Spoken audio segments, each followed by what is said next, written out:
What's up, guys? Welcome back to another video. Today's video I have a couple games around 2100 to 2200 MMR playing as Assassination Rogue Discipline Priest, and I'm just going to walk you through the games and talk about what I was thinking and my general goal.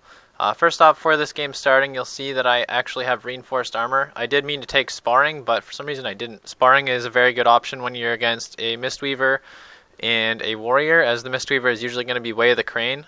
So both of them dealing physical damage. Sparring is a pretty good option. I go for a big opener here on the Mistweaver. Generally in this matchup you're going to kill the warrior. However, sometimes you can get some cheesy kills on Mistweavers in the opener. So you'll see me go for a 90-degree angle garrote / rupture into the sap. Basically, if you're 90 degrees, your auto attacks don't go off, so you won't break the sap until those dots tick. And it just allows you to kind of get 2 free globals before you even open. And you'll see I actually get a pretty strong opener onto the Mistweaver here, but he ports away and I'm forced to go into the warrior. And anytime the warrior is hitting me in this game, for the most part, I'm just going to try and be kiting away from the Mistweaver to try and put the warrior into a bad position. You'll see that the Mistweaver gets caught in a fear there. He still thinks I'm after him, because I kind of was because of Vendetta, and he gets away and I'm just back on the warrior again. Right now, I still kind of thought that I could kill the Mistweaver, so I'm still moving towards him. I throw out a couple of bad blinds this game, actually, due to being DR with fear, and I just didn't notice. There's really no reason for me to throw that blind there. The Mistweaver's trinket was already down. I could have just held it till DRs fell, and we probably could have forced a lot more pressure and a lot more cooldowns out of this enemy team. Basically, you'll see now, like, whenever the warrior is trying to go on me, I'm just trying to lead him away from the Mistweaver, and it allows my priest to get a lot more easy fears, because the Mistweaver is either forced to come towards the warrior for healing, or the warrior is forced to back away from me, which allows me to be healed up. As an assassination rogue, you have a lot more damage that you can deal to the warrior than he can deal to you if you're not on him, since you have dots and he doesn't really have too much damage over time abilities himself. Right now, I'm pretty much just trying to keep up pressure on the warrior and keep dragging him away from the Mistweaver. I identify here that the warrior goes for a Stormbolt, and I notice the Mistweaver is going to go for a crowd control chain on my healer, and then he pops Way of the Crane, so I throw the warrior into a kidney shot and go for counter pressure with Vendetta. And then out of that, my priest was able to get a nice mind control onto the Way of the Crane to reduce healing, and the monk was pressured to use his cocoon, but it overlapped with the warrior's die by the sword, which is kind of a mistake on their part. But I do realize that next Vendetta, I'm actually going to have, well, I'll probably have Evasion as well, because it's back in about 50 seconds, and we're going to be in super deep dampening. Evasion usage is very important when you're in super deep dampening and allow you to clutch a lot of games, because if you're obviously not taking damage in dampening when you can't really be healed, it's a pretty big deal. So at this point, you'll see the warrior, he's kind of torn between going on me and just like kiting away, because he doesn't want his priest, or his Mistweaver rather, to come out in the open, so that my priest can get a fear. And so I keep kind of playing with him here. Like, I slow him and then back away from him to pull him away from the Mistweaver. And I actually get a nice step there to get away from them as they were going for a Way of the Crane. I kind of seen that, seen the Mistweaver run out across the map. I use my human racial here to get out of this stun, and I'm just trying to reduce damage. The warrior's actually taken quite a bit of damage himself. And next Vendetta, they're going to be in a lot of trouble. I go for another crappy blind again here. I should have just held it for DRs. Would have forced the Mistweaver's trinket. However, my priest manages to get a nice mind control onto the warrior, and it's causing him to dip very low. And while in that mind control, he can't receive any healing. I actually get a nice re-stealth out of that paralysis, and the warrior's in a lot of trouble here. My Vendetta's back up. We get a DR fear, which, by the way, if I would have waited a little longer for that blind earlier, we would have got the Mistweaver's trinket for sure earlier, and then would have had a half fear there instead of a quarter fear, and we would have got the victory way more guaranteed than we already had it. Alright, to review a couple things from that game before moving on to the next clip here.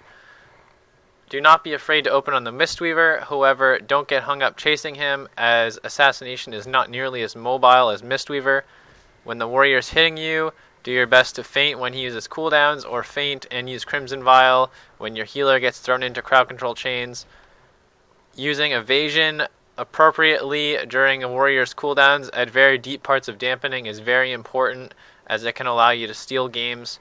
And also pay attention to where you're standing and do your best to lead the warrior away from the enemy healer when the warrior is hitting you, as it will allow your team to get better crowd control chains on the enemy healer, and it will also make it harder for the warrior to score a kill on you. Alright, moving into the next clip. Unfortunately, I was using a replay feature and I don't have the entire clip, so I'm going to start at a further part in dampening. This next game is against Feral Priest, and they were around 2200 MMR. You'll see that both teams are pretty well struggling to survive in this game, and it's actually a pretty solid game. I get a clutch little finish, but let's see how it plays out. Alright, so I noticed this Feral Druid is also playing High Mountain Tauren, and it seems to be a pretty useful racial, as he's able to either get away, and I think earlier in this match he stopped a fear from my priest. At this point we're coming in on, I used a kidney shot to stop the priest from doing damage, and you'll see the Feral Druid's trying to chase my priest for a crowd control. When he comes around the corner here, since I'm already dangerously low, he almost clutches me with thorns, and I'm able to stop attacking, and he is actually going to get away from me here. I let him go because I don't want to hit into thorns, obviously. I could have cloaked and continued to attack him, but I wouldn't have got the kill. Basically, I'm on the priest now just because thorns is up. I'm trying to avoid taking that damage. And my next vendetta here is going to be used onto this priest to force out his pain suppression and force out a thorns. But generally, you want to kill the Feral. You'll see that I just blinded Feral there and used Vanish to cheap shot his trinket, trying to stall further because we're just trying to stabilize in this game. Both teams are dealing a lot of pressure to each other, and it's a very scary game for both teams. You'll see that right here the Feral does give that thorns that I'm talking about, and I'm pretty much forced to get off this priest. I would have killed the priest right here, no doubt about it, but if I would have continued attacking into thorns, I would have died. You'll see, like, I dipped down to about 400k here. If I would have auto-attacked even like 2 or 3 times more in there, I would have just got killed straight up. My priest even gets locked out, and he's forced to use penance on me, and I'm forced to kite away. I'm just trying to kite the Feral, maintain feint, and do my best to stall for my next vendetta and my next evasion. If I make it to those two, it's pretty much going to be a guaranteed win at that point. The Feral did a really good job of pre-walling that stun. If he hadn't done that, he might have died there. We're at like 50% dampening, I think. 40 to 50% for sure. And it's getting really hard for both teams to survive. We both tried to go for a re-stealth there, but I managed to stop the Feral from re-stealthing, and the priest actually kept me in combat there as well. The Feral makes a mistake here by accident and pops his thorns early, even though he should have saved it for my last vendetta, as he might have been able to turn around and win the game then. But I think that he thought he could have won right there, but he didn't expect to get tossed into a kidney shot. And now I'm just trying to stay away from the Feral, but the Feral gets a nice re-stealth. But he's taking too much damage that he actually can't afford to stay out, as his priest needed a drink. I throw a distract onto the drink to stop the drinking, and my priest is able to land a nice fear. However, the priest is undead, and he uses Will of the Forsaken out of it. And I get a big kidney shot here onto the Bear Druid, and I pop Vendetta, and he's almost going to go down, but he does manage to kite away and get a re-stealth. I notice they're both out of combat here, so I interrupt the priest with blind. Right here, I noticed that they were both out of combat because I had dropped combat and neither one of them had come into contact with me or my healer. And so I interrupt Shadowmend with blind, and the Feral gets a re-stealth and gets Rake on me. However, it was timed slightly wrong, and there's a window here where I realize I'm going to be able to vanish and sap full off of this, and then open up with the cheap shot onto the Feral, which will be DR'd, but it'll still be enough to get the kill here. And that's going to be the game. Alright, to review that game before I go. There's not as much to say about that matchup other than don't let Thorns kill yourself. Really make sure you know what Thorns looks like. You don't want to attack into it as a rogue, as since we attack so quickly, it deals a lot of damage to us.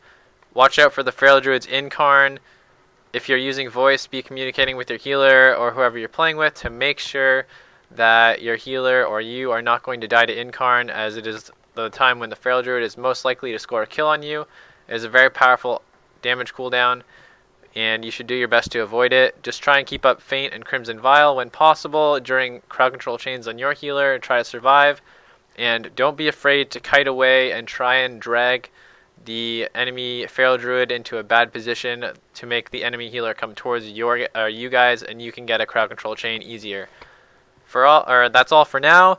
I hope you guys found this video useful, and please like, comment, subscribe for more. and I'll see you all again very, very soon.